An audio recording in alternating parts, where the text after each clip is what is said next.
Suriin natin ang malaking issue ng timbang sa pagitan ni Wiljon Mindoro at ni Dormedes Potes kung saan si Potes ay lumampas ng mahigit 7 na libra sa itinakda na 162 pounds na timbang para sa middleweight na laban sa Plant City, Florida ngayong darating na August 16, 2025, Pinas time.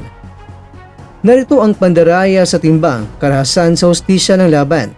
Sa mundo ng professional na boxing, ang weigh-in bago ang laban ay isang ritual na hindi lamang nagpapakita ng pisikal na timbang na isang manlalaro, kundi sumasailalim din sa integridad, disiplina at mahigpit na pagsunod sa regulasyon.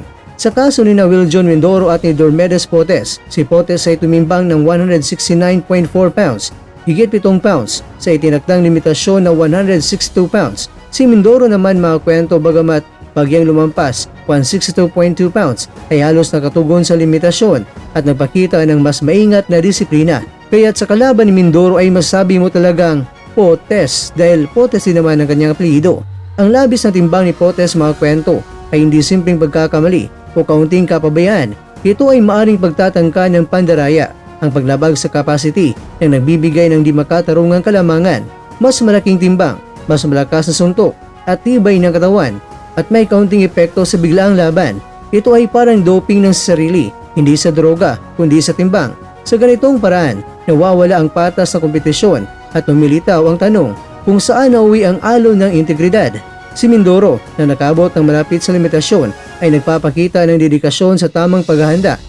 Ang resulta ay patas batay sa itinakdang patakaran. Sa kabilang banda, ang sobra ng timbang ni Potes ay nagpapahiwatig ng kakulangan ng respeto sa sistema at sa karera mismo na posibleng maimpluwensyahan ng performance ng kalaban at ang imahe ng sport. Ang pandaraya sa timbang, kahit hindi sinadyang lumabis o sadyang ginawa para sa sariling kapakinabangan, ay isang nakakasagabal na prinsipyo ng pantay na laban.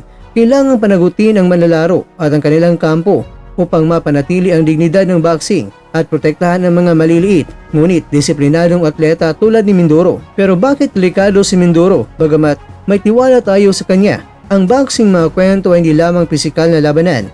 Ito ay balansing pagsusuri ng diskarte, timbang, lakas at tibay. Na lumampas ng higit 7 pounds si Potes na madaragdagan pa yan sa recovery period. Nagdudulot ito na hindi lamang pagkasira sa integridad ng laban kundi direktang mapanganib sa kaligtasan ni Mindoro. Gayunpaman, mas matibay ang impact sa bawat suntok.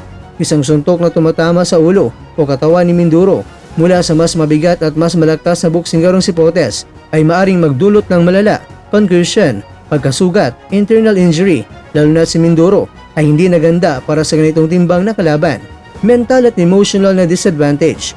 Bukod sa pisikal na aspeto, ang kaalaman ng kalaban ay mas mabigat ng sobra ay maaring magdulot ng takot o pangamba sa isipan ni Mindoro na maaring makasira sa kanyang konsentrasyon at magbago ang diskarte. Maaring maniwala sa mental na aspeto na hindi patas ang laban na magdudulot ng pag-alala at pag-aatubili.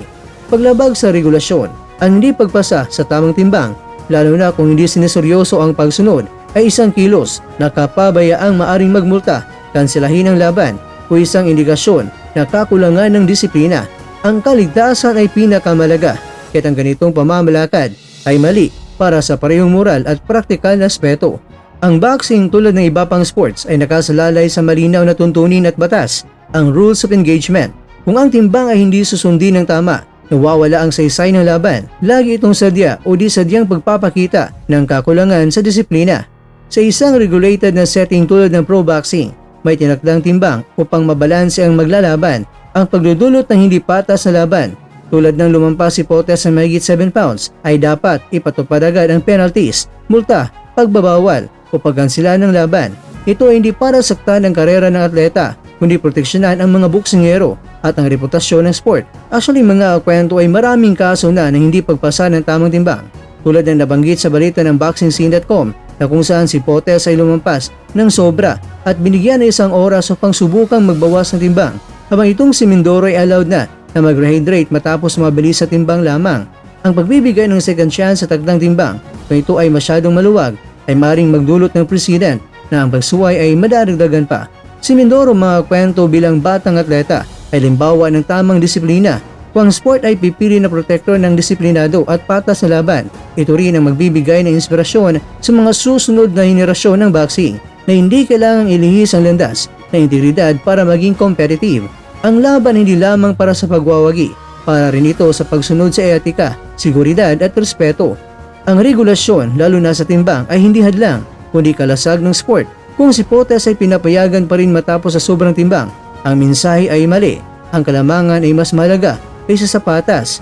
Ngunit si Mindoro ay Pinoy, hindi aatras yan. Papalag at papalag talaga yan. Lagi nating tatandaan mga kakwento na ang bigat ng timbang ay hindi lang numero sa pagtatala. Ito ay may direktang epekto sa kaligtasan, dignidad at hinaharap ng boxing. Walk the line ni Mindoro. Ang kanyang disiplina at respeto sa tungkulin ay isang liwanag sa madilim na posibilidad ng pandaraya at panganib. Pero tiwala lang tayo sa kanya. Pinoy pa, kayang-kaya.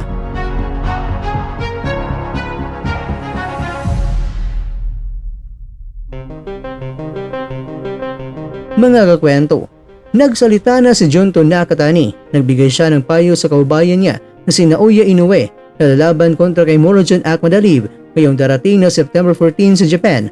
Ayon kay Nakatani, kung siya pa si Inoue ay tatargetin niya ang katawan ni Akma dahil yan ang sa tingin niya para manalo si Inoue at mawasak itong si Akma.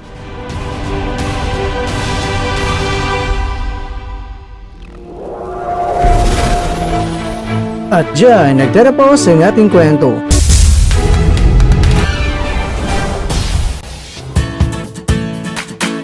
Maraming salamat mga kakwento sa inyong panonood. Pero baka naman mga kakwento ay nagustuhan niyo po ang kwento natin ngayon.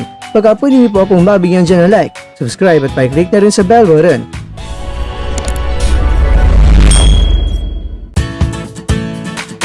Pero bago tayo tatapos mga kwento, syempre, shoutout po muna tayo dyan sa ating mga kakwento. Kay kakwentong Jason, kay kakwentong JMC, kay kakwentong Skumatcher, at kakwentong nanonood ngayon, shoutout sa iyo dyan. Bueno, hanggang dito na po muna ang ating kwentuhan at abangan nyo na po ating susunod na video. At dito na po yan sa isang channel na kung saan maaring ito'y mga kwentong di pa na kwento sa inyo.